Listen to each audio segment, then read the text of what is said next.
começando mais um programa Encontro com as Paróquias neste domingo. Seja muito bem-vindo, você que está na sintonia da Rádio Catedral. É uma alegria saber que a gente chega aí à sua casa levando, não é? Muita mensagem boa, o Evangelho, a paz também, né? Desejamos a você e toda a sua família a paz de Cristo nesse domingo. E você sabe que o Encontro com as Paróquias tem essa missão e essa oportunidade de trazer aqui para você párocos, padres, líderes religiosos que fazem parte da nossa Arquidiocese do Rio de Janeiro, na intenção de que você possa conhecer um pouco mais sobre a atividade, enfim, sobre o trabalho exercido dentro desta Arquidiocese. E hoje eu estou aqui com o Padre Pedro Paulo, que você conhece perfeitamente, porque toda quarta-feira, às 11 horas da manhã, ele está aqui na Rádio Catedral fazendo o programa Em Dia com a Notícia. Padre Pedro Paulo é mestre em exegese bíblica, doutor em teologia bíblica, doutor em letras, sacerdote, como eu disse, escritor, colunista e apresentador. Seja muito bem-vindo, Padre. Obrigado, Fátima. Esqueci alguma coisa? Nada, até foi demais, mas a palavra padre agasalha todas as outras questões, né? Que a nossa formação não é uma formação para o sujeito, é uma formação para o padre. É o padre que se prolonga através, entre outras coisas, da sua formação acadêmica. Não é o professor que sobrepõe o padre, é o padre que comanda o professor. Padre, e o senhor já está aqui na rádio já faz um tempo, né? Sim. Aliás, o senhor, perdão, porque o senhor não tem só o Em Dia com a Notícia, Não. De manhã cedinho também a Bíblia no Mundo de hoje, né? Que inclusive nós mudamos o horário depois de uma longa discussão. Esse programa era sempre às 5h50 da madrugada. Uhum. Aí depois de muitas reclamações, nós conseguimos aqui com a rádio mudar o horário do programa e o programa agora é 5:50. Que é um horário melhor, né, Fátima? Sim, tá sim. Todo mundo já está acordado. O Índia Brasil já está engarrafada. Exato, exatamente. Às 5h50. Às 5h50 o pessoal estava levantando tudo ainda. Escuro. Exato, exatamente. Então agora o programa é sempre 5:50, de segunda a sexta. Está aqui há quanto tempo conosco, Padre? Olha, a Bíblia no Mundo de hoje, inicialmente, era um programa de uma vez por semana, na segunda-feira, às 17h15. Isso mesmo? Quando o Monsenhor Haroldo era o diretor da rádio. Então estou falando de 2003, mais ou menos. Né? Eu tinha algumas inserções em programas, mas em 2003 eu comecei esse processo. Depois, quando o Padre Brito se tornou o vice-diretor, ele me propôs de estender com um tempo menor, porque era um programa semanal de 40 minutos ou algo parecido. Aí passou a ser diário com 10 minutos, o que foi uma excelente oportunidade de expansão da programação ou do conteúdo que se estende durante toda a semana. E de vez em quando eu peço a Fátima para me dar um sábado, uma coisa extra, quando preciso complementar a semana. Sim. Padre, quem é Pedro Paulo Alves dos Santos? primeiro ele é botafoguense, né? É mesmo? Exatamente. Não tem nenhum afeto. Graças a Deus, né? Porque aqui todo mundo é tricolor, é uma coisa horrorosa. Não, pior se fosse flamenguista, aí não tem. Aí não era nem católico, me batizar de novo. Mas na verdade eu não tenho nada a ver com futebol, só me divirto. Nem não assisto, não sei o que é. Nem jogo de seleção. Também, mas eu sou flamenguista. Mas sou, pois é, coitado da Fátima. Mas a igreja queria na conversão. E eu nasci na Ilha do Governador, eu e minha irmã gêmea, no dia 23 de dezembro de 1960. O senhor é irmão? O senhor é faleceu, minha irmã gêmea. E aos 3 anos, nós saímos de Bangu, onde meu pai morava, minha família, né? Naquela famosa vila da fábrica Bangu, que eu gostava muito, inclusive. Frequentava, então, meus pais e nós, né? Frequentávamos a igreja que estava começando a ser construída, que é São Judas Tadeu, no Rio da Prata, quando então minha mãe herda uma casa em Santo Cristo. Para lá fomos no ano de 1964. Minha mãe, meu pai já faleceu, continua lá. E ali eu frequentei assiduamente a paróquia. Era uma paróquia de missionários do Verbo Divino, alemães. Aliás, um padre que eu pretendo ainda apresentar a causa dele de beatificação, o padre Pedro Schell. E ali eu cresci, como santa infância, catecismo, fui da cruzada eucarística e a paróquia me envia para o seminário há 51 anos atrás. Por quê? Porque no ano anterior à minha ida para o seminário, que foi em 1973, a turma de Monsenhor Manuel Vieira se ordenava. E como ele é de Santo Cristo, a família toda dele, eles foram celebrar uma primeira missa lá em Santo Cristo. E naquele ano de 72, Dom Eugênio inaugura o Clube Vocacional, que substitui em parte o antigo seminário menor, em que os meninos entravam no primário. Passaram a entrar somente no ensino médio. O Dom Eugênio nunca aceitou a ideia de fechar seminário menor, como muitas dioceses fizeram. Então, o seminário menor era alimentado pelo clube vocacional. 4 anos de clube vocacional. O pároco, então, um dia, eu me lembro dessa missa perfeitamente. Eu estava naquela fase que você quer começar a fugir de missa. A minha mãe não dava essa hipótese. Então eu ia, ficava no fundo da igreja, né? E eu me lembro que fosse hoje, lá encostado no fundo da igreja, e vendo aquele altar cheio. Foi a mesma novidade, 5 padres no altar, 6 com o padre. Algum tempo depois, estou indo conhecer uma namorada, chamava-se Heloísa, e não que eu não conhecesse, ela era minha colega lá de escola. Fazia a casa dela tomar chá, café, sei lá o que era. Uma segunda intenção. Uhum. Aí, ela sabia também, os dois estavam mais ou menos de acordo. Aí, uma das catequistas, porque a minha catequista foi a irmã do Moção Manuel, a Fátima. Fátima não, a Alice. Fátima era mais nova. Alice. E me passa na praça e diz assim, padre Pedro quer falar com você. Falei, o que eu fiz? Porque, na verdade, eu gostava de jogar bola na praça. E, obviamente, a bola batia no vidro da igreja, mas não no vidro, batia naquelas grades lá. Falei, ele deve reclamar alguma coisa. Desisti de ver a namorada e fui ver que história. Porque isso chegaria à minha mãe, de qualquer forma. Antes que chegasse. Eu fui lá ouvir o que era.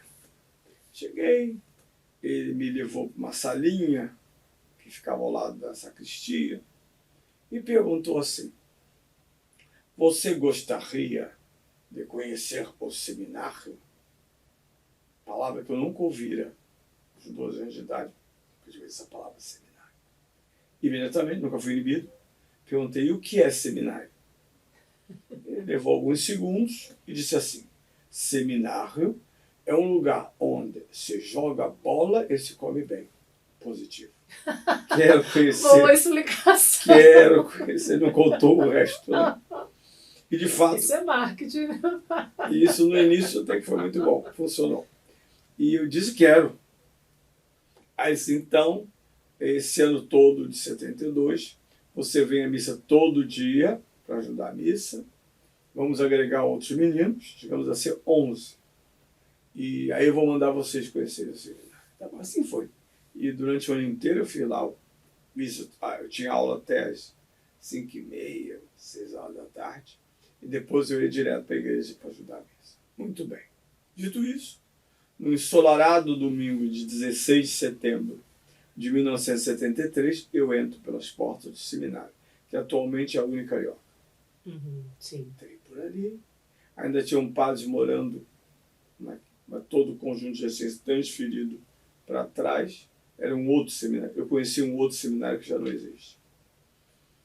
E a primeira impacto vocacional, também não sabia bem o que era vocação, foi o seminário em si. Me deixou muito impressionado. Jardim interno, silêncio. Era um seminário muito bonito.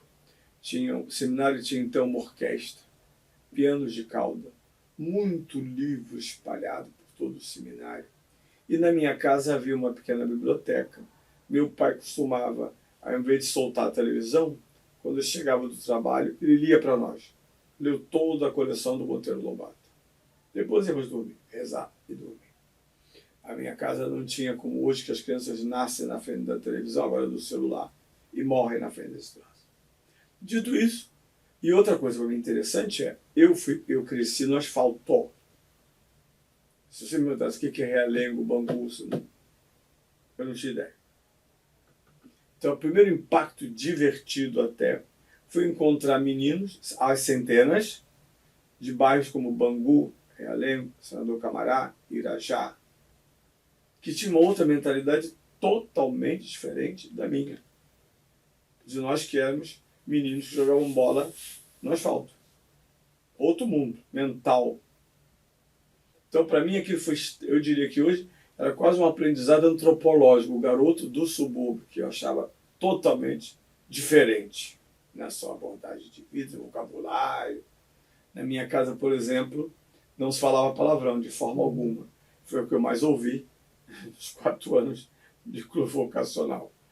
Era o senhor, os seus pais e mais a irmã? Não, éramos 5, agora somos 4. Ah, tá. Meu irmão, minha irmã, eu e a gêmea e a mais nova. Teve um sexto que morreu aos 6 meses, que nasceu em 1970, mas morreu aos 6 meses de idade. E foram 4 anos fantásticos. Primeiro, por essa experiência quinzenal, nós íamos ao clube quinzenalmente. E o mais fantástico foi a tal da fazenda de Itaipava, que aí para mim era o máximo, uma fazenda. Era um mês na fazenda. Um mês em janeiro, um mês em julho. Vivendo. Eu adorei porque fiquei longe da minha mãe, achei fantástico. Não tinha ninguém para me dizer o que eu ia comer, etc. E achei o máximo.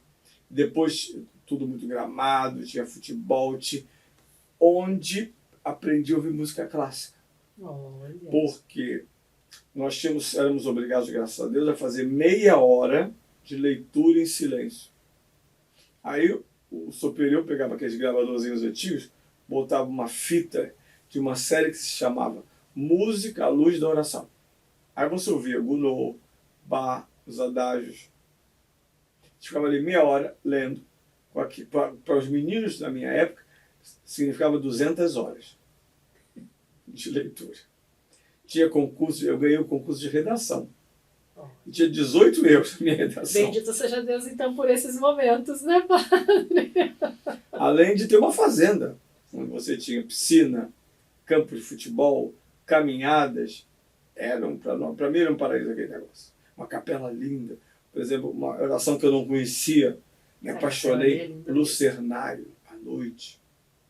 Cantado, um espetáculo. Até hoje existe, né? E até hoje Sim, também sempre maravilhosa, vão para lá. maravilhosa. Mas para um garoto de 13 anos, aí meus pais foram lá me visitar, eu tenho fotos disso tudo. Meu pai fazia muita foto, então eu tenho registro dessa visita e de tudo que aconteceu nessa época. Quando acabou o clube vocacional e eu passaria para o seminário menor, que foi em 1977, eu nunca fui um homem de psicologia fraca, inseguro. Minha irmã era assim, muito insegura, eu não. Então, não é que eu soubesse o que era ser padre, mas eu achava que aquele era um caminho. Eu não tinha dúvida sobre o caminho. E eu tinha um modelo de padre muito bom. Uma família tradicional católica e um pároco ótimo. Eu não tive problema de padre maluco, sei lá o que, não. Era um verdadeiro missionário alemão, um homem que tinha recurso, porque o Brasil tinha um câmbio da desgraça. Então, qualquer marco que ele trouxesse era muito dinheiro. Mas a primeira vez que eu subi a casa paroquial foi quando eu entrei para o seminário. Uma vez ele me convidou, eu falei, eu vou à casa paroquial. Fiquei tão decepcionado. Era de uma pobreza. A casa do padre simples. Era um espetáculo. Sim, mas no nível de pobreza. Uhum. Ou seja, um homem que não tinha... Era assim os padres antigos. Não havia vaidade na casa, não havia nada demais. Tinha o necessário. Quase um acampamento. Era essa a formação dos padres antigos que acabou. E ele profetizou, eram 2 padres. O mais velho e o vice-pároco, que depois se tornou pároco, era estudioso de Bíblia. virou para mim e disse assim, você vai estudar a Bíblia. Para mim não tinha nem significado você vai estudar a Bíblia. Nenhum. Mas ele me lembra que eu tenho o dicionário de Bíblia que ele me deu, autografado. E ele era no Vicariato Urbano, coordenador dos ciclos bíblicos do Vicariato. Esse velho alemão, Padre Oswaldo Kreiner. Muito bem, entro no seminário no dia 7 de março de 77. E começa um caminho mais difícil, porque o menor já não era mais o clube vocacional. Não éramos tão crianças, já tínhamos todos entre 16 e 20 e poucos anos. E assim mesmo, eu não tenho nenhum dia do seminário que eu lembro com amargura. Nenhum. Não obstante, muitas dificuldades. Porque no campo da formação, você sofre porque você tem que mudar.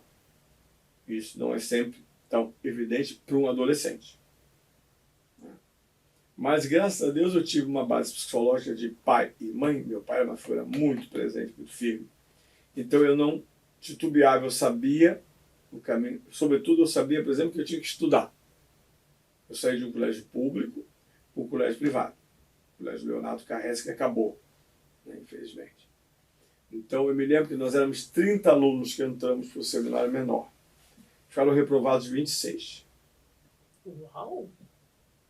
Porque eram meninos que vinham de um estudo muito fraco, em bairros distantes. Que depois eu fui conhecer bairro por bairro. Porque nós tínhamos um grupo de vivência, um negócio, uma história. E eu gostava de bater perna. Então, íamos para almoçar em Irajá, almoçava não sei aonde, Realengo. Eu fui fazendo um mapa do fim do mundo. E aí, o que aconteceu? E na paróquia eu me mantinha, como não podia mais ser catequista, mas eu me mantinha como responsável por uma missa, ajudava, cantava, me mantinha, até que eu fosse para outra paróquia no seminário maior. E o estudo sempre me acompanhou. Primeiro porque eu nunca tive nenhuma dificuldade com os estudos, em tempo algum. Para mim não era obstáculo nenhum estudar, pelo contrário. Eu me lembro que eu tinha uma biblioteca particular, até hoje eu tenho os livrinhos, eu botei uma etiqueta, biblioteca particular, engraçado, né? Que começou em 1977. Nossa! E na época eu tinha 66 livros, porque nós tínhamos na época madrinhas. Então eu não precisava de dinheiro. Aí o combinado foi, eu dava uma listinha de livros para ela, ela me comprava e me dava. Então eu tive uma formação de biblioteca inicial.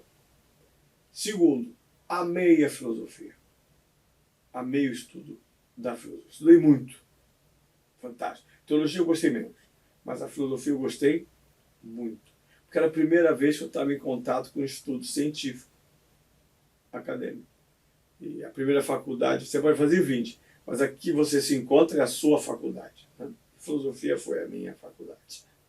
Depois peguei o seminário fazendo a grande mudança pós-concílio, nos anos 70. Eu vi um pouco de tudo, de interessante, de menos, mas de novo nós temos um fio condutor muito bom que era do Evangelho. Acontecesse o que acontecesse, nós sabemos qual era o rumo, mesmo que não funcionasse. O Evangelho não deixava margem para inseguranças. Mesmo que os caras não obedecessem, por exemplo, sabiam com quem estavam lidando. Não tinha, vamos ver depois, não tinha vamos ver depois. E Diogênio era um homem extremamente próximo e extremamente distante ao mesmo tempo. Era uma autoridade, ele usava a distância como forma de reafirmar a autoridade dele. Se você fica dando tapinha nas costas, você não vai conseguir agir. Ao mesmo tempo, era um homem muito, e depois que eu convivi com ele 8 anos, pessoalmente em Roma, eu descobri o outro lado dele, que era um homem afável, brincalhão, divertido. Né? E eu tive essa graça de ser secretário dele de 89 a 97 em Roma. Quase perto dele largar a arquidiocese. E quando eu entrei para o seminário, eu pensei nisso. Quando eu cheguei em casa, disse a minha mãe, vou para o seminário.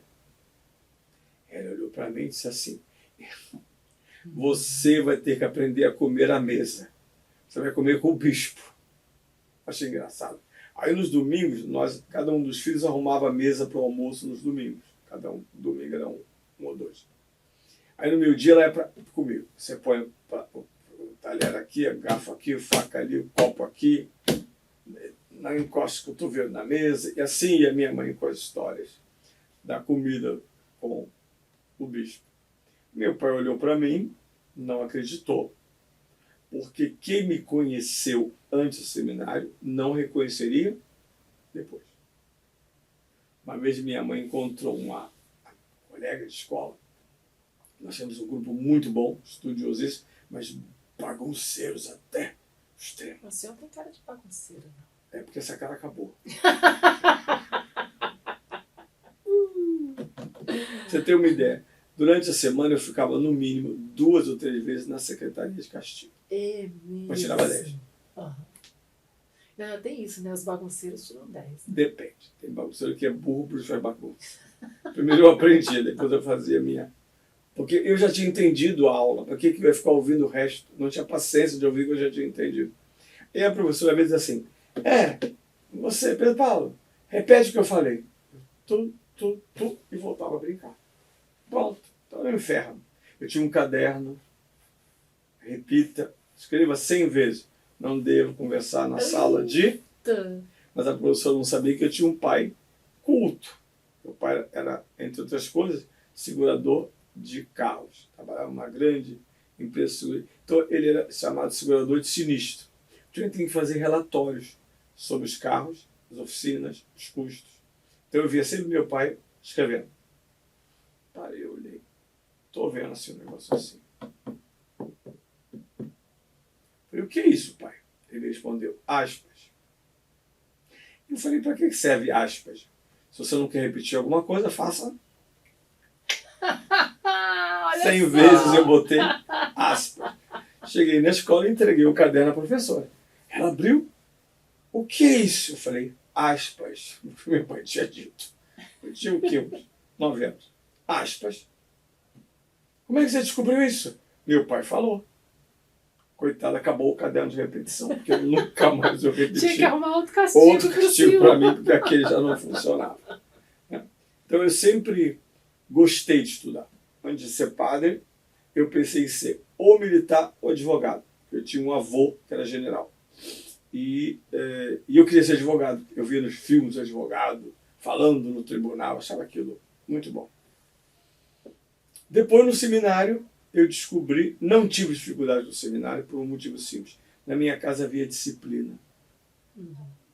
Nós sabíamos o que era calar a boca, o que era arrumar a cama, o que era pedir a bênção, obedecer e o que era castigo. Uma boa educação, quando não há castigo, não sei o que é.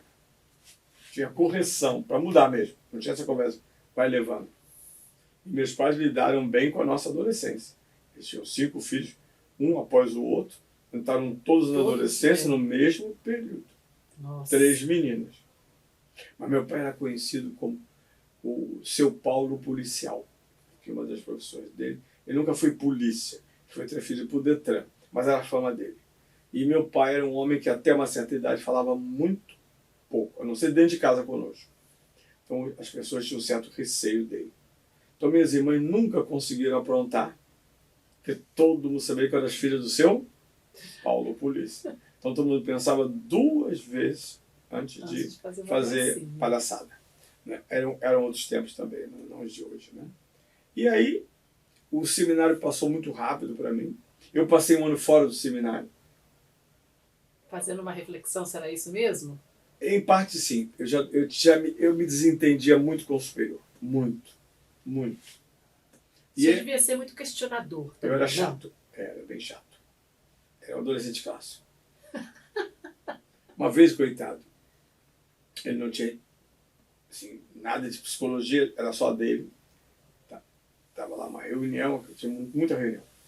Por isso que até hoje eu tenho déficit de reunião. Estava uma reunião, aí ele virou e disse assim, em alto e bom tom, detesto gente que fuma. Sabe o que eu fiz? Fumou. Saí da reunião, desci os 3 andares, fui até a Paulo de Fronten, tinha uma padaria ali na esquina, comprei um cartão e uma caixa de fósforo e voltei para a reunião. Abri na frente dele, tirei o cigarro Eu não sabia fumar, não interessa, era só para responder. Aham. Liguei e fiquei. E o que eu esperava dele? A reação que meu pai teria. Aham. Meu pai seria um tapa na boca e assim por diante. Ele não reagiu. Tanto que depois eu dei os fumantes o cigarro. Dizer para o Você adolescente, fez a provocação. detesto azul, Aham. ele vai se vestir de azul. É simples, mas a criatura não tinha assim uma grande sofisticação psicológica. E aí entramos em comum acordo que eu ficaria em casa, o carreça continuaria sendo pago. Era o último ano do terceiro ano, 79, e eu iria ficar em casa. Achei fantástico.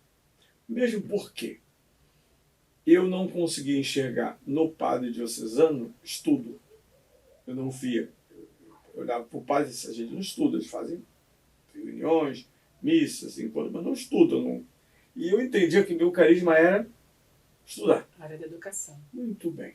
Então o que eu fiz? Eu dei uma olhada e disse, tem jesuíta, tem dominicano, tem parte franciscana. Aí passei Salesianos também, né, Papa? uma noção, a marca deles não é estudo, não é o carisma. O carisma deles é a educação, para a criança, a escola. Não era nem isso que eu pensava. Eu pensava no estudo em si. Okay. Muito bem. Saí, eu ia à missa todo dia, porque o Carreira tem uma linda capela. Saí de casa às 6 da manhã, quando era 6h30 eu estava na missa. Vocacionalmente não aconteceu nada. Ao contrário, foi nesse período que eu rompi com a minha primeira fase vocacional. Eu gostava do seminário. Gostava do seminário. A partir dali eu disse, não, agora eu tenho que me dedicar ao ser padre. Uhum. E aí fiz vestibular para FRJ, passei, mas eles não nos deixaram cursar. Né? Fomos estudar com os jesuítas, depois Dom Romer criou a faculdade de filosofia, mas nesse ínterim fui visitar. Fui a Petrópolis, passei 3 dias em Petrópolis, fui procurar os dominicanos, não tinha nada, e no outro ano, em 1980, eu fui estudar com os jesuítas. Falei, então eu vou ver. E eu usei uma técnica tão simples. Eu já sabia que os jesuítas catavam os melhores alunos. Eu acho divertido que eu não uso certas frases, eu sei. É bem assim. Então, primeiro semestre, 9. 9,5. Falei, agora é só esperar que virão a mim. E vieram. Tinha um menino que era promotor vocacional deles, e chamava-se, tinha apelido de Pepe. Eu nunca soube o nome desse menino. E eu estou lá com aquela cara de quem não... E ele me encontrou, e tudo bem, pessoal, tudo bem. Você não quer tomar café ali em casa? Eu falei, ok, funcionou. Aí fui com ele tomar café. Porque a faculdade era aqui em Botafogo, Parisiano, e a casa deles era do lado, praticamente do lado. Aí fui tomar café. Aí começou uma série de cafés e almoços. E perguntas. Eu não perguntava, eu queria vê-los em ação. Como é que funcionava. Então ele que falava mais.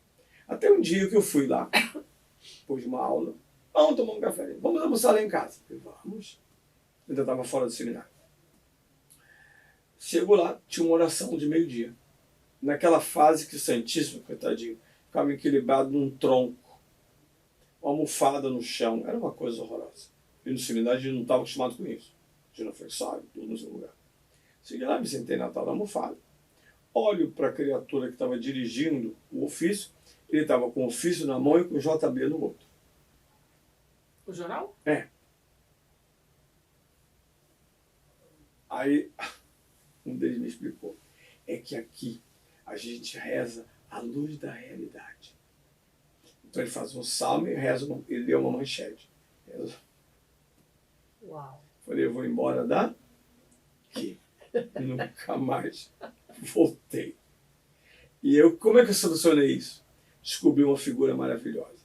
Chama-se Padre Maurílio Penido.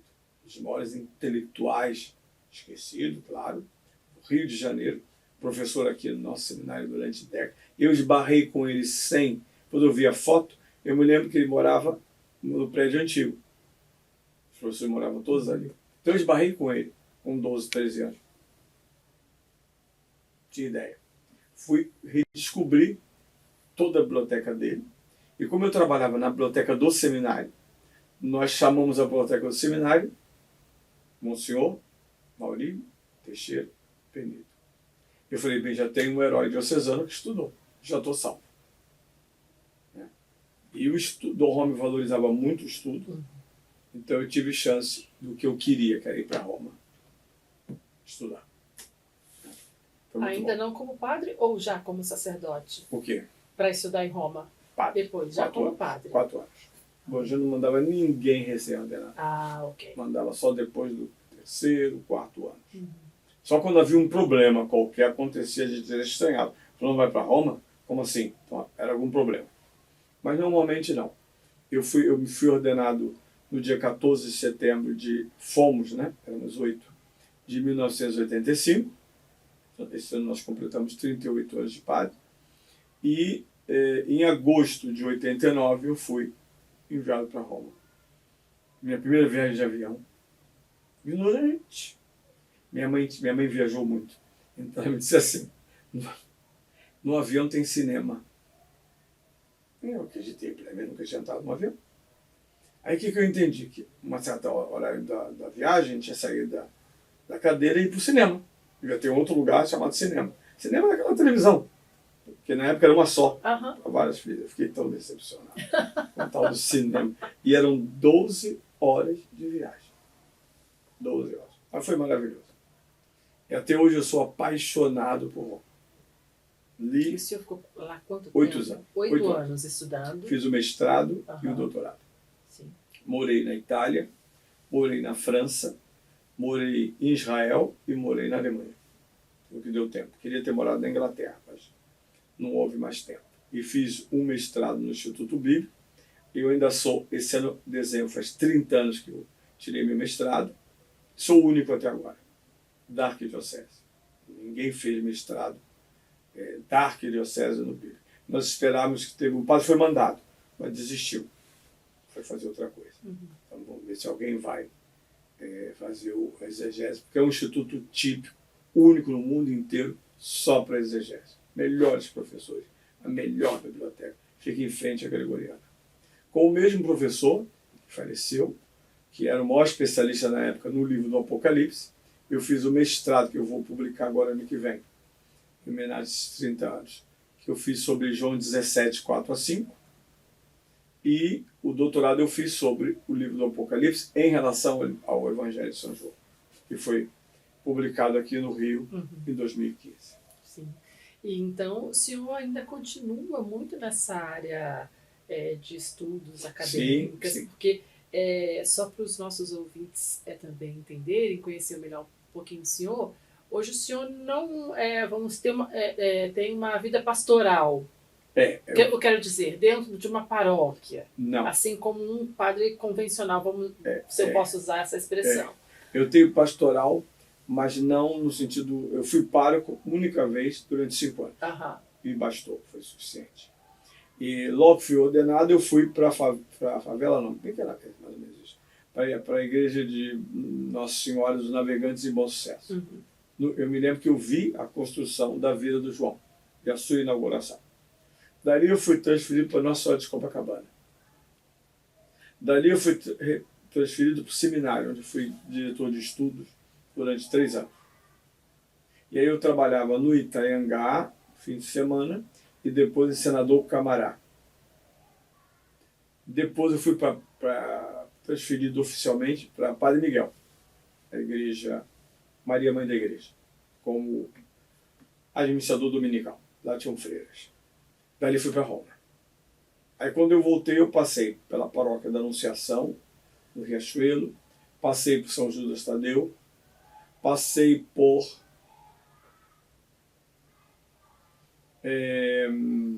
como se chama? Santos Anjos no Leblon. Fui capelão do Hospital do Carmo. Fui pároco da Igreja dos Alemães, em Botafogo, ainda sou. E agora, há 20 e poucos anos, eu sou assistente arquidiocesano do Ministério da Esperança.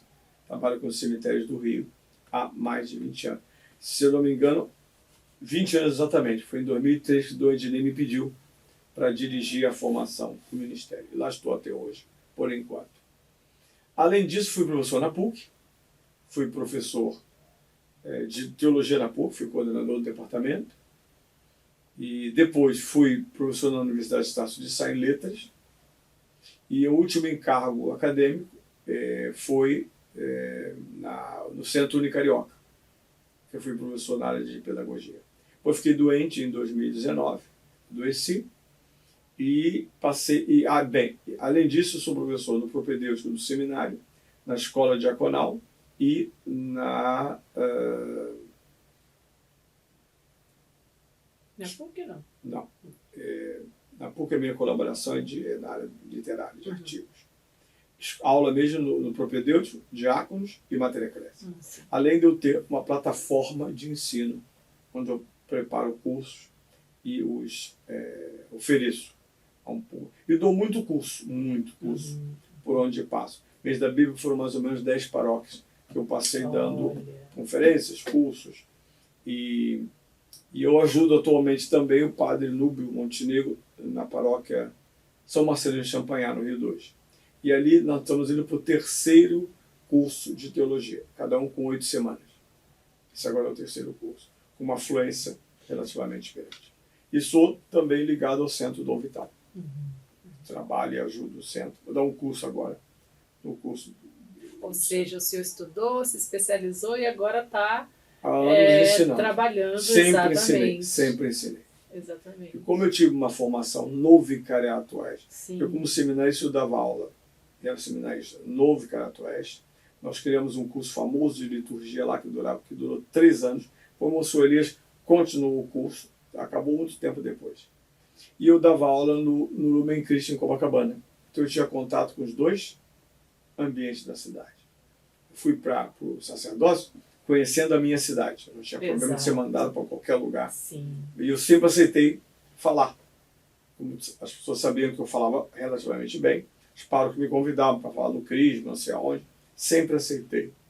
Às vezes até cansativo e tal, mas sempre aceitei com prazer. O que eu fui muito bem investido. 8 anos em Roma é muito dinheiro. Exato.